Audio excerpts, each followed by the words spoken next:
남성교회 4, 5부 헌신 예배를 드리면서 말씀의 인도하심을 받고자 겸손히 머리 숙입니다. 말씀 앞에선 우리에게 성령님께서 친히 주관하셔서 필요한 말씀 머리 숙인 심령마다 풍성하게 내려 주옵소서. 한 사람도 그저 돌아가지 아니하도록 성령님께서 우리의 마음과 생각을 지켜 주옵소서. 예수님의 이름으로 기도드리옵나이다. 아멘. 주님의 은혜와 평강이 함께 하시기 바랍니다. 제가 2부 예배를 마치고 운전을 해서 한 1시간 정도 넘게 이렇게 오면서 어떤 인사를 하는 게 좋을까, 그래도 의미 있는 인사를 하는 것이 좋지 않겠나 그런 생각을 하면서 예수님께서 부활하셔서 제자들을 만나십니다. 제자들이 두려워서 떨고 있는 그 자리에 주님께서 가셔서 하신 말씀이 있습니다. 너희에게 평강이 있을지어다 말씀하셨습니다. 이 인사가 가장 의미 있고 성경적인 인사가 아니겠는가 그런 생각을 하면서 같이 인사를 했으면 좋겠다 그런 마음으로 주님의 은혜와 평강을 빌었습니다. 우리 옆에 계시는 분들하고도 같이 함께 인사했으면 좋겠습니다. 주님의 은혜와 평강이 함께 하시기 바랍니다.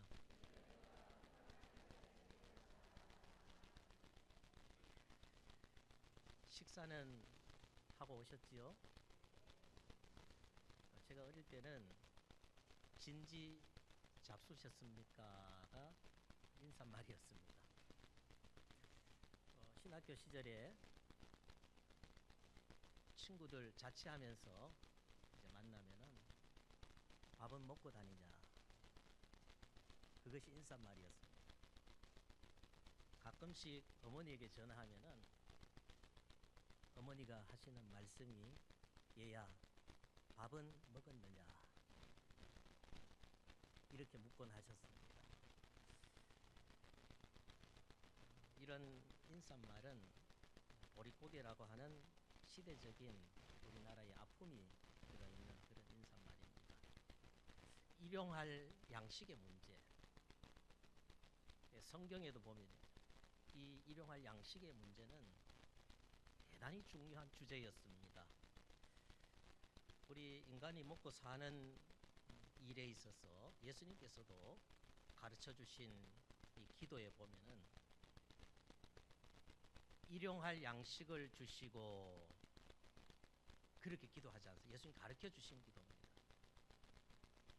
예수님께서 직접 가르쳐 주신 기도에 일용할 양식을 구하는 기도가 있다는 것은 일용할 양식, 먹고 사는 것이 대단히 중요하다는 것을 말씀하는 것이고, 예수님께서 또 시험을 받으십니다. 마귀에게. 첫 번째 시험이 뭡니까? 돌을 가지고 떡이 되게 하라 그렇습니다. 이것도 먹는 것에 대한 것이지요. 오늘 우리가 읽은 복음서 말씀, 요한복음 6장의 말씀, 오병이어를 통해서 배고픈 이들을 먹이시는 이야기가 나옵니다. 그리고 요한복음에서 6장은 대단히 중요한 장입니다. 예수님께서 요한복음에 보면 나는 무엇이다 라는 것을 7가지를 말씀하셨습니다. 그 7가지 가운데 나는 선한 목자다, 나는 양의 문이다, 나는 세상의 소금이다, 뭐 빛이다, 뭐 여러 가지 말씀하셨는데 나는 생명의 떡이다 그렇습니다. 생명의 떡이다. 예수님께서 오병이어의 기적을 행하시고 난 다음에 6장에 보면 아주 긴 장입니다. 길게 나는 생명의 떡이다 하는 것에 대해서 계속해서 제자들과 또 주위에 있는 많은 사람들과 논쟁도 하시고 그 말씀을 전해주시는 것을 보게 됩니다. 먹고 사는 문제는 사실 우리 인간이 인간답게 살아가는 데 있어서 대단히 중요한 것입니다. 그러면은 먹고 사는 것, 먹는 것, 일용할 양식, 육적인 것, 중요합니다. 그러면 영적인 것 아니면 정신적인 것, 이것은 어떠한가라는 것이죠. 뉴스를 통해서 들으신 분이 있으신지 모르겠지만은 구독자 144만 유튜버이자 미국의 베스트셀러 작가인 마크 맨슨이라고 하는 사람이 한국을 여행을 하게 됩니다. 한국 여행을 하면서 이제 한국 사람의 정신 건강에 뭔가 문제가 있다라는 것을 원인을 파헤칩니다. 그러면서 유튜브에 보면은 세계에서 가장 우울한 한국이라고 하는 제목을 치면은 이 마크 맨슨이 이야기한 것이 한 2분 정도 나옵니다. 이유가 5가지입니다. 강한 자만 살아남는 사회입니다. 그렇게 생각을 하고 있다는 거죠. 마크 맨슨이라고 하는 사람. 입시 위주의 교육 시스템. 더 놀란 것은 6살, 7살 이런 애들이 사교육에 내몰리는 그런 모습을 보고 놀랐다는 것이죠. 그리고 강력한 경쟁으로 인한 과도한 열심이라는 것입니다. 과도한 열심. 이것이 문제다. 그리고 열심히 하면 성공할 수 있다고 하는 믿음이 배신을 한다는 것이죠. 열심히 하면 성공을 해야 되는데 아무리 열심히 해도 성공할 수 있는 그런 사회가 아니더라라는 것이지요. 그리고 희생을 강요하는 유교 문화, 이 5가지를 꼽았습니다. 마크 맨슨은 이러한 위험한 사회에서 벗어나려면은 겉모습이 아니라 우리의 내면의 깊은 것을 바라보는 눈을 가져야 된다. 내면의 깊은 곳을 바라보는 눈이 뭔가? 뭐겠습니까? 내면의 깊은 것을 바라보는 것. 내 내면에 있는 깊은 곳을 바라볼 수 있는 것은 무엇이겠습니까? 생각입니다. 생각. 생각하라는 것이지. 우리 한국 사람들이 정신적인 이런 우울함을 느끼며 살아가는 것은 생각을 많이 하지 않는다는 것이죠. 그래서 늘 그런 문화 속에서 살아온 우리들은 당연하게 여기지만은 그게 당연한 것이 아니라는 것을 알아야 된다. 이 마크 맨슨은 그런 이야기를 했습니다. 그래서 약자도 살아남을 수 있는 그런 사회, 그리고 입시 제도도 우리 아이들이 좀 여유 있게 편안하게 스트레스 받지 않고 공부할 수 있는 그런 체제를 만들어야 된다는 것이죠. 쉼에 대한 인식의 변화, 그리고 개천에도 용납할 수 있다고 하는 그런 세상, 그리고 개인의 특성을 인정해주는 나라가 되어야 우울한 한국이 아니라 행복한 한국으로 변화될 수 있다. 이렇게 말했습니다. 이 정신적인 것, 육적인 것이 아닌 정신적인 것, 이것이 흔들려 버리니까 우리가 살아가는 데 있어서 목표가 되고 하나의 가치가 되는 가치관이 형성이 되지 않는다는 것이죠. 육적인 것도 중요하지만 정신적인 것, 영적인 것도 대단히 중요합니다. 그래서 영과 육의 문제는 영 따로 그리고 육 따로 이원적이 되어서는 안 된다는 것이죠. 어떤 분들은 영적인 문제를 다루는데 왜 육체적인 것을 이야기하느냐, 그렇게 말하시는 분들이 있습니다. 그것은 이단입니다. 영지주의가 이단이지요. 영지주의는 예수님 시대에도 영지주의가 있었습니다. 영은 선하고 육은 악하다, 이렇게 생각을 한 것이 이원적으로 생각을 하는 것이죠. 그러니까 이단이 될 수밖에 없는 것이지요. 신앙도 그렇습니다. 영과 육의 온전한 합일체, 동양에서는 영과 육의 합일체를 동양적인 사고로 말하면은 몸이라고 했습니다. 몸. 온전한 몸을 이루려면은 영적인 것과 육적인 것이 조화를 이루어야 한다. 이런 말씀입니다. 오늘 요한복음 6장 말씀은 물고기 2마리와 보리떡 5개로 5천 명이 넘는 사람들이 먹고도 12강주리를 남겼다고 하는 꿈같은 기적의 사건을 기록하고 있습니다. 마술처럼 놀라운 것이죠. 하지만 먹거리가 자가정식이라도 한 것처럼 계속해서 채워지고 많은 사람들이 충분히 배불리 먹게 되었다고 하는 이런 식의 이야기는 곧이곧대로 듣는 이들은 아마 없을 것입니다. 우리 성도님들은 어떻게 이 말씀을 받아들이십니까? 대단히 중요합니다. 성경에 기록되어져 있는 이 말씀을 사실은 이것이 어떻게 되어진 것인지, 그냥 기적의 사건으로 그냥 맹신을 할 것인지, 이걸 어떻게 받아들여야 할 것이 대단히 중요하다는 것이죠. 우리가 그냥 오늘 헌신제매니까 강사가 와서 이 말씀 본문이니까 읽고 이 말씀하고 가면 그만이다 이렇게 생각할 수 있지만은, 내가 하나님 앞에 서는 그날까지 이 말씀은 우리에게 계속해서 들려질 것입니다.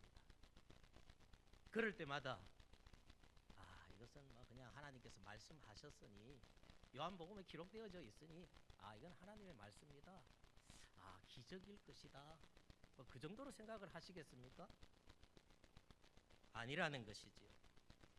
오늘 성서의 기자인 이 요한이 터무니없는 이야기를 꺼낸 것이 아니라고 한다면은 대체 그때 무슨 일이 일어난 것일까? 좀 생각을 해봐야 됩니다. 물고기 2마리와 보리떡 5개를 나누어졌을 때 강주리는 어떤 방식으로 채워졌을까? 생각해 보셨습니까? 나누어 주려고 하는 동시에 분열이 되었을까? 아니면은 나누어 주고 돌아보니까 채워져 있었던 것일까? 참 난감합니다. 성경에 기록되어 있으니까 믿지 않을 수도 없고, 그렇다고 해서 쉽게 받아들이기로 어려운 이 현실이 믿음과 불신의 경계에 서 있는 우리를 아직까지도 이러지도 못하고 쓰러지도 못하고 하는 그런 형편으로 만들어 버렸습니다. 어떻게 하시겠습니까? 오늘 강사가 와서 이 말씀을 하는데 어떻게 하겠느냐 물으니까 난감하지요. 참 난감합니다. 아니면은 이미 자연과학이라고 하는 비밀을 엿보게 된 오늘 우리에게 믿음이 없는 것일까? 그런데 믿음이 없다고 한다면 우리가 이 자리에 나와 있을 이유가 뭐가 있겠습니까? 그지요? 또 이런 강줄이 하나만 있다고 한다면 배고픔으로 고통당하고 있는 빈국의 아이들, 북한의 저 아이들, 아프리카의 저 아이들, 충분하게 저들을 먹이고 남을 수 있는 것인데, 그런데 그런 일들이 지금 일어나지 않지 않습니까? 여간 섭섭하지가 않습니다. 오병이어의 사건을 통해서 우리에게 주시고자 하시는 하나님의 뜻이 있습니다. 하나님의 뜻이 있습니다. 요한복음 6장은 대단히 중요하다고 했습니다. 사복음서에 나오는 예수님의 기적, 오병이어의 기적이 사복음서에만 나옵니다. 한 가지밖에 없습니다. 그래서 이 오병이어의 기적이라고 하는 이 사건은요, 복음서에서도 대단히 중요한 기적의 사건입니다. 이미 사도 요한은요, 오병이어의 기적 다음에 6장 48절에 보면은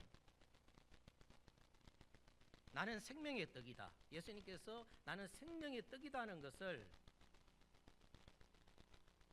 요한이 전했습니다. 예수님께서 생명의 떡이시다. 이제 우리는 배고픔을 어떻게 채울지 고민하지 않아도 되지 않습니까? 나는 생명의 떡이다, 예수님께서 말씀하셨고 나는 그 예수님을 믿고 있으니까. 또 오병이어의 사건이 예수님께서 축사하시고 난 다음에 떼어주니까 5천 명이 먹고도 12강주리가 남았어요. 하지만 예수님께서 생명의 떡이시다 하는 이 말, 우리의 믿음은 늘상 실패하고 맙니다. 이 말 앞에. 여전히 가지고 있는 돈도 양식도 떨어지고 내일의 배고픔을 해결해야만 하는 그런 현실 앞에 우리는 놓여져 있습니다. 예수님께서 생명의 떡이시다고 했는데 우리의 현실은 그렇지 않습니다. 예수님을 믿고 살아가는 오늘 우리들은 먹고 살아야 하는 문제들이, 현실의 문제들이, 그거는 우리가 존재하느냐 존재하지 못하느냐 그런 문제들이 지금 놓여져 있다는 것이지요. 대부분의 경우에 이런 말씀들은 아멘이라고 외치는 우리의 응답은 그렇게 되었으면 좋으련만 서글픈 바람이 여기에 들어있습니다. 예수님께서는 우리의 생명의 떡이십니다. 아멘 하시잖아요. 근데 우리가 하는 그 아멘에는 우리에게도 저런 일이 일어났으면 좋을 텐데, 일어났으면 좋을 텐데 그런 마음이 있지 않습니까? 덮어놓고 믿지 못해서일까? 혹시 우리가 정작 기독교 신앙이 전하고 있는 무엇인가를 잘못 이해하고 있는 것은 아닌지 이제 좀 생각을 좀 달리 해볼 필요가 있다는 것이죠. 그냥 덮어놓고 믿는다든지 그것이 아니라 좀 생각을 바꿔서 이 말씀을 보라는 것입니다. 생명의 떡이라고 하는 말씀을 들을 때 여러분 어떤 식으로 생명을 떠올리십니까? 이 생명이라고 하는 것을 어떻게 떠올리십니까? 신약 성경 안에는 생명이라고 하는 이 헬라어 말이 세 가지나 있습니다. 그 세 가지가 푸시케, 비오스, 조에라고 하는 세 가지나 된다는 것이죠.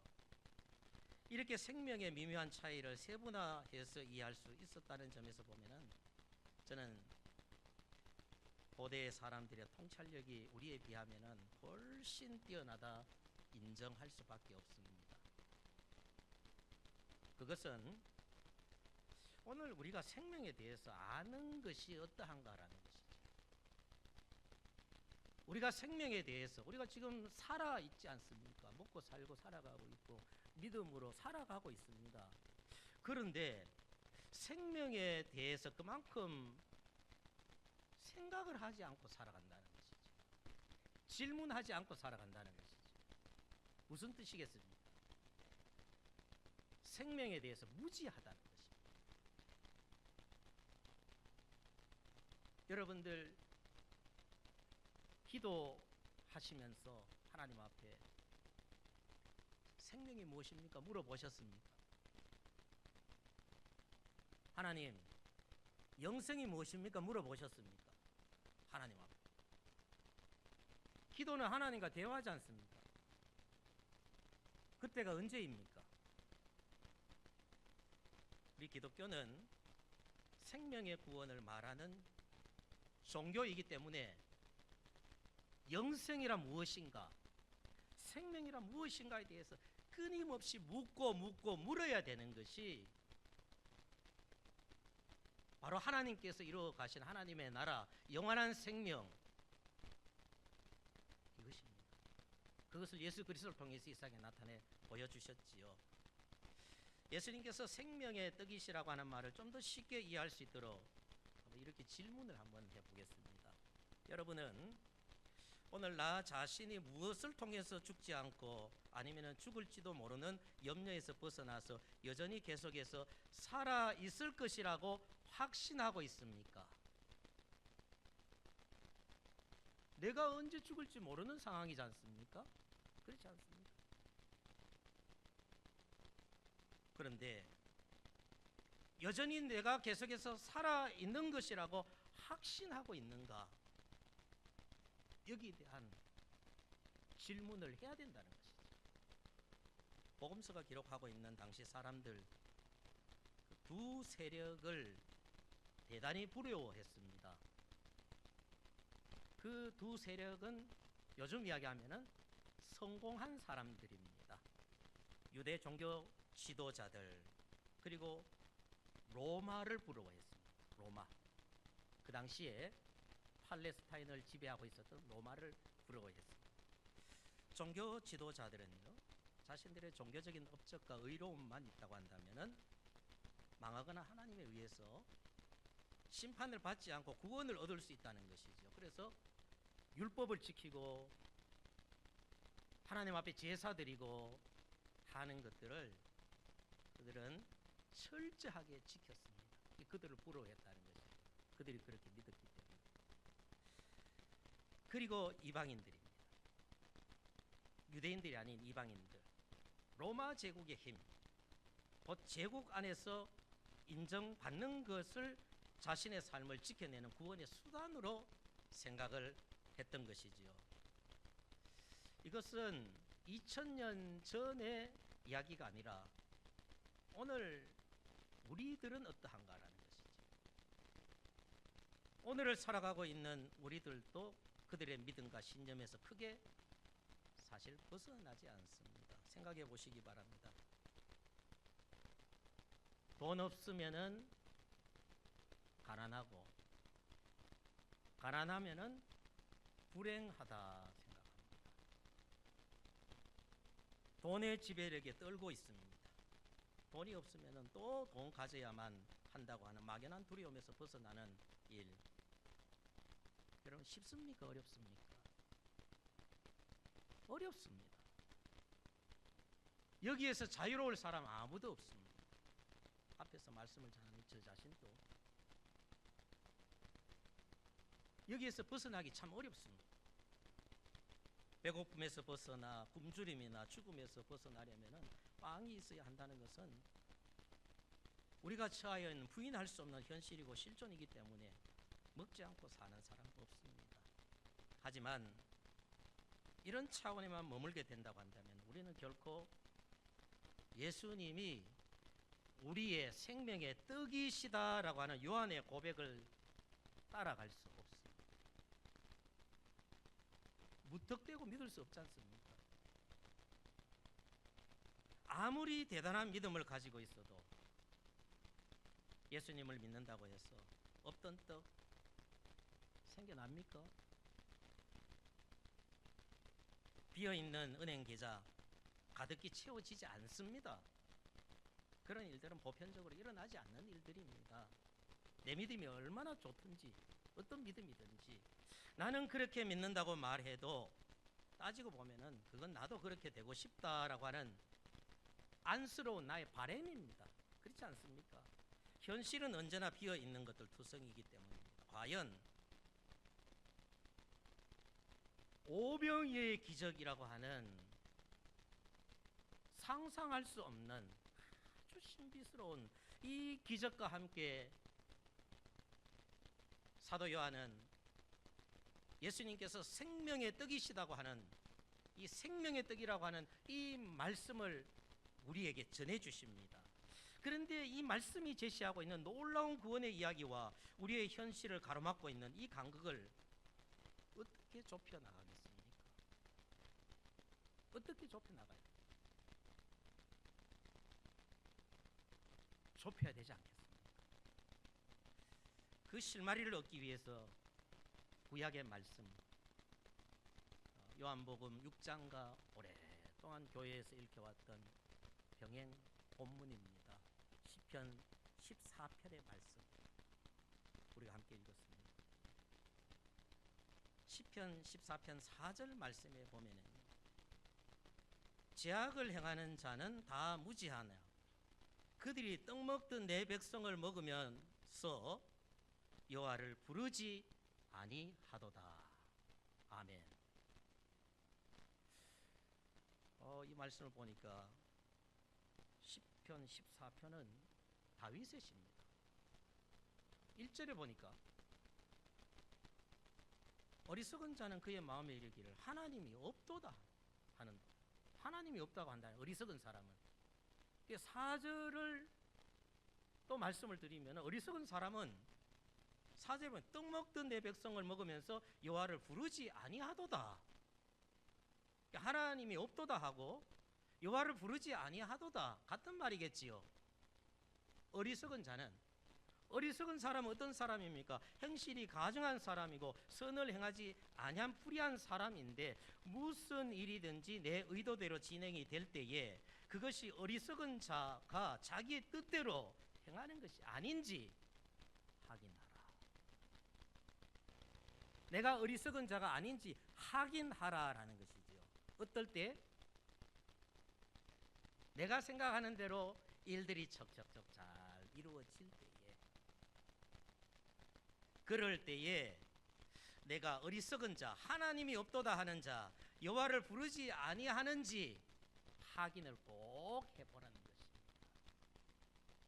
오병이어의 기적은 생명의 떡이신 예수님에게로 모아집니다. 예수님의 삶이 기적의 매개체였습니다. 오병이어의 기적에 이어서 물리를 걸으신 사건이 나옵니다. 그것은 오병이어의 기적과 함께 물리를 걸으신 기적은 하나로 묶어서 해석을 할 수 있습니다. 물리를 걷는다는 건 기적이 아니라 땅 위를 걷는 것도 기적이다.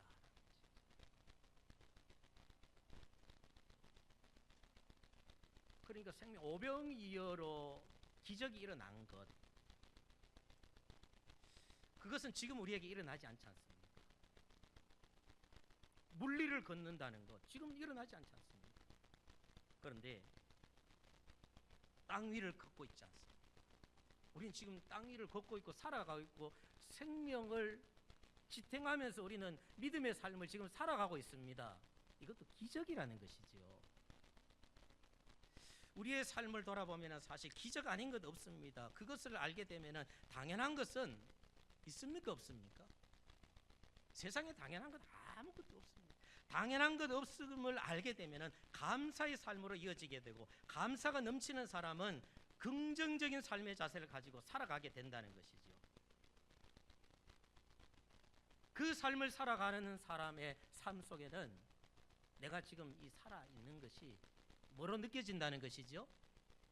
물리를 걷는 것과 똑같은 하나님의 기적으로 느껴지며 살아간다는 것입니다. 이해가 가십니까? 대단히 중요한 말씀입니다. 매개체가 뭡니까?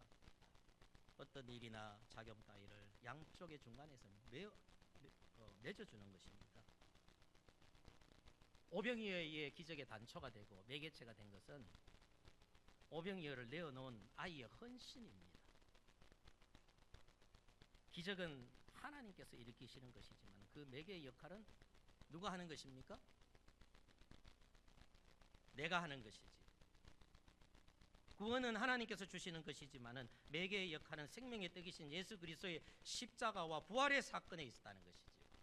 이것은 내 공로가 아니라 예수 그리스도의 십자가와 부활의 사건은 예수님의 전적인 헌신으로 이루어진 것이죠.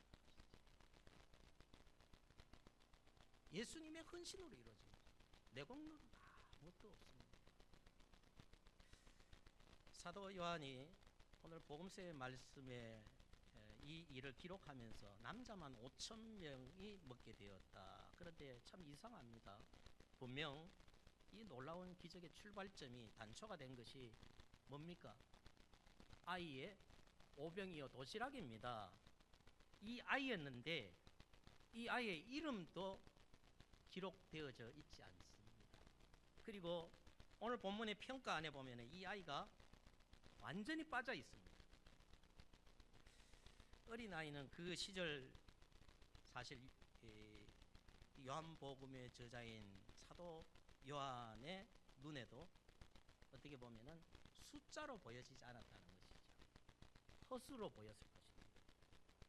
아마도 그날 그곳에 모였던 5,000명이나 되었던 어른들, 우리가 뭘 할 수 있느냐 그렇게 생각을 했던 예수님의 제자들도 다를 바가 없습니다. 뒤로 한 걸음 물러나서 슬쩍 도망칠 기회만 살펴보는 것은 아니었을까, 그런 생각을 해보지요. 하지만 그날 그 광야에서 놀라운 일이 일어났습니다.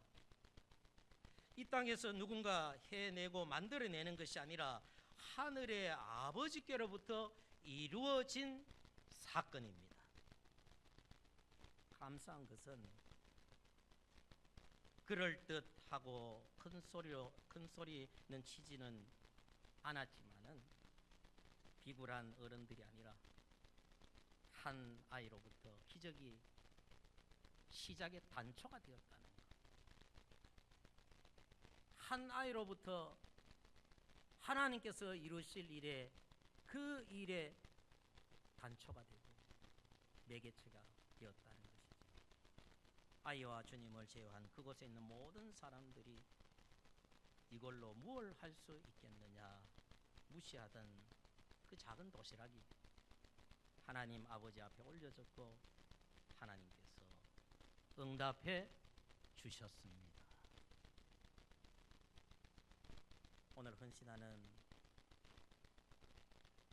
남성교회 4부 5부 회원들, 함께 예배하는 말씀을 듣는 모든 성도님들, 내가 뭘 할 수 있느냐라는 것은 우리가 하나님 앞에 대단히 교만한 말입니다. 내가 뭘 할 수 있느냐라고 하는 것은요, 하나님을 믿는 우리들이 할 말이 아니라는 것이죠. 그것은 하나님을 믿지 않는 사람들이 하는 이야기입니다. 설교의 첫머리에서 왜 오늘 굶주리고 또 배고픔으로 죽음에 내몰린 저 빈국의 사람들에게서 이런 기적은 일어나지 않느냐 질문을 했습니다. 마치 하나님께서 어떤 생명에 대해서는 무관심하신 것이 아닌가 그렇게 생각이 되어지지요.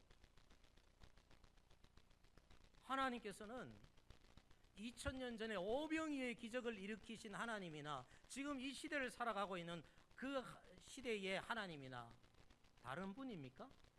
같은 분이시죠. 그런데 왜 우리에게는 그런 기적이 일어나지 않습니까? 저 생명들이 죽어가고 있는데 섭섭하게 말할 수 있습니다. 하지만 주님은 오늘 당신의 말씀대로 당신 자신의 몸을 세상 만민을 위해서 생명의 떡으로 내어주셨습니다. 그 자리가 성도 여러분 어딘지 아십니까? 그 자리가 어딘지 아십니까? 하늘과 땅이 띄어지는 놀라운 신비의 자리, 예배의 자리입니다. 배고픔의 두려움에서 우리를 해방시켜주는 참된 생명을 먹는 자리, 그 자리가 어디입니까? 예배의 자리. 그것이 헌신입니다. 예배는 하나님 앞에 올려드리는 것이죠. 이 자리를 소중하게 여기는 여러분 되시기를 바랍니다. 이것만큼은 분명히 말씀드릴 수 있습니다. 우리가 기대하고 있는 땅의 떡을 아무리 많이 획득하고 소유한다 하더라도 또다시 찾아오는 배고픔의 문제 해결할 수 없습니다. 분명히 말씀드릴 수 있습니다.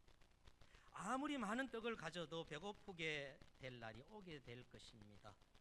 누구나 마주하게 되는 죽음이 그때입니다. 바로 그때 생명을 위해서 생명이 결핍되어지는 그 배고픔의 두려움에서 누가 우리를